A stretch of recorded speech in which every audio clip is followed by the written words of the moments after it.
Okay, friends, we're going to talk about laying out the palette for the class. This is Alizarin Crimson, and this is a typical palette. This is what I use in my work on a regular basis. I'm going to lay these colors out first, and then we'll talk about them. Here is a cadmium red light right here. I skipped a color that I generally put out. This is quinacridone red. This is a color that is sometimes known as permanent rose in other brands. Here is a cadmium orange. I'm laying this out on a glass palette. I'll talk about that in a second. Here is an Indian yellow. Here is a yellow ochre.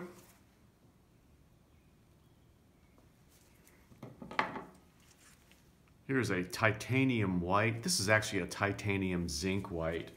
I like to use both. Titanium zinc white's a little less strong than titanium white. They both have their advantages. Sometimes you might find that titanium white tints or bleaches out your colors too rapidly. And so an alternative is a titanium white that's got a little bit of zinc in it. So that it doesn't overtake the colors. Cadmium yellow light, very valuable color. Here's a sap green. Here is a phthalo green, a color that often terrifies people. It's a modern alternative to viridian green. I'll talk about that in a second. Here is a cerulean blue. I like Gamlen's cerulean blue hue.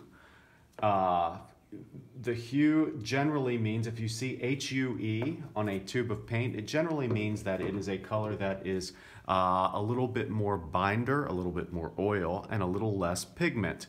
And so in this case, the people at Gamlen have added a bit of a phthalo to this cerulean, and I actually like that. It makes the color a little less expensive, but more importantly, it makes the cerulean blue actually a little bit stronger, a little bit stronger tinting power because of its phthalo. Here is a ultramarine blue, French ultramarine or ultramarine blue. Here is a dioxazine purple. Here is a transparent, and that color is coming out pretty darn oily, and that can happen sometimes. And when that happens, you see oil, you may see that right there. I'm going to do this with no edits, folks. So you might see some of the problems we deal with when we're laying out our colors. But you see what I just did? I just kneaded the tube a little bit, and that just gets the oil and the paint just a little bit more cohesive. It's still pretty oily, but it's really not much of an issue. It's no big deal. It's normal. It's like that organic peanut butter. You have to stir it up. You notice the oil comes up to the top. Let's lay out a little bit more white. I generally will lay some piles of white around some of my important colors, particularly my dark colors. And let's talk about the addition of white to some of your darker colors. In the other video that I have, I talk about this. Here is about the importance of this. Some of our colors come out of the tube really dark, and it is helpful early on to turn them into lighter components, or I would call them actually halftone components. Here's the Alizarin Crimson. I've just added some white to it.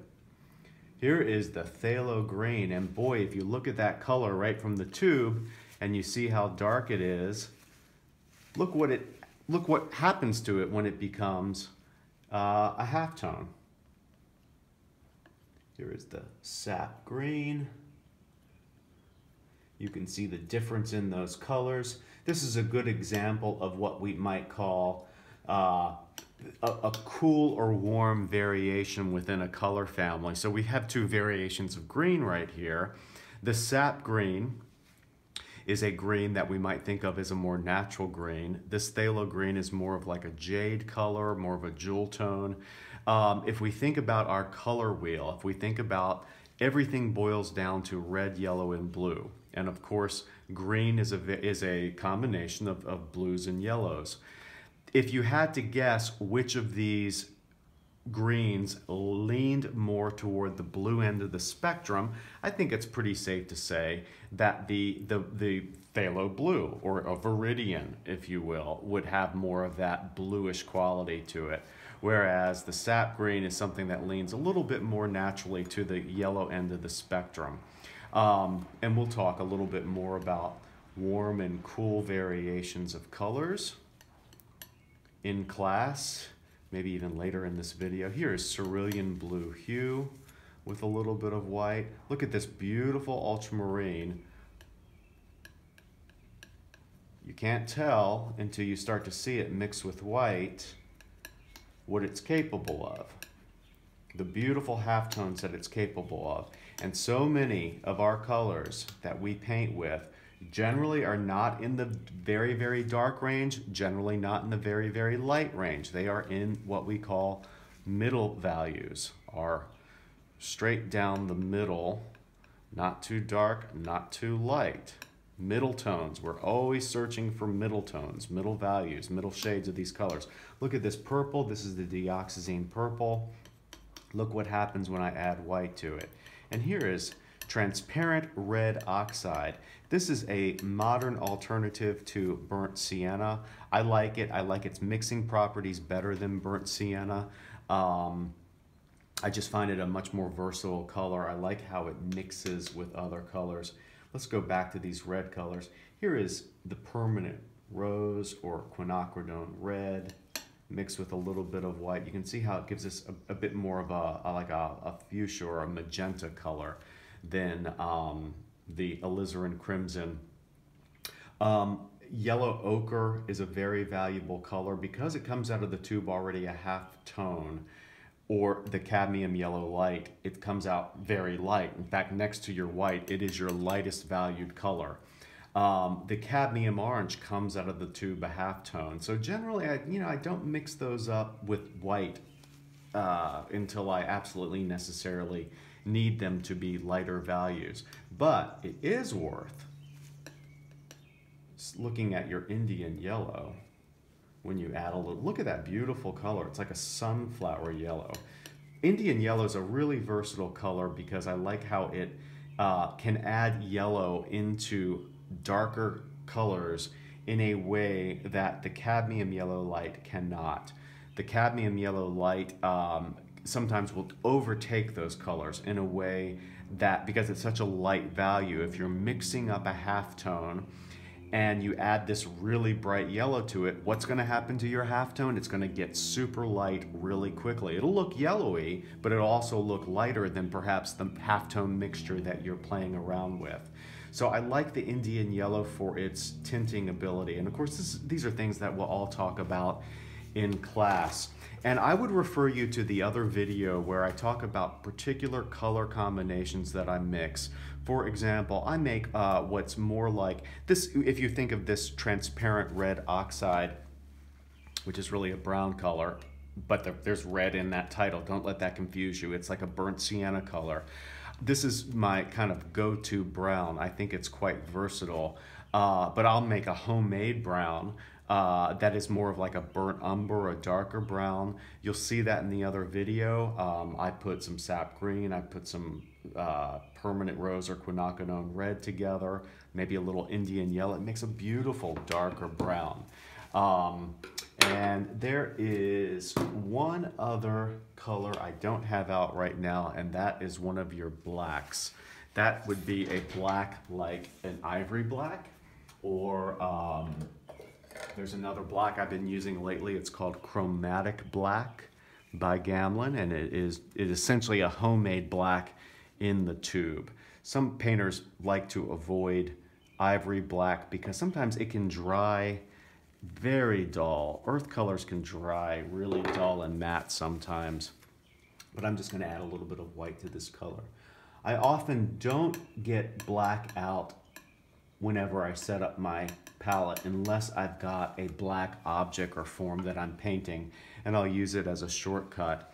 But what you're seeing here is my basic everyday palette, and these are the colors that I use for figures, still lifes, landscapes, and I can minimize this if I need to, but I do find these colors very valuable.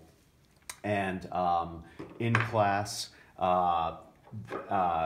you know, I think you will see their versatility when I do my demos and also in our one-on-one discussions about your painting. I want to talk about this palette. I really like a glass palette for a number of reasons. This is one of those Masterson Stay Wet palettes. Palette containers. So you see it's like a big piece of Tupperware, and it comes with a lid. The lid covers it over. This is about 12 by 16 inches, by the way. And I have dropped a piece of glass into it. I've put a piece of gray mat board underneath of it. And I find that it is, when it's covered over, it does help the paint resist drying a little bit more than it would if it was exposed. Another tip for that is actually covering it over and putting it in your palette in a freezer or a refrigerator. And that will keep the paint fresh longer. But I want to talk about one of the benefits of a glass palette is when you are mixing colors and this valuable mixing area gets covered over with your experimenting of finding your color combinations, you can, with a palette knife, scrape it together pretty easily, and you can scrape it off pretty easily.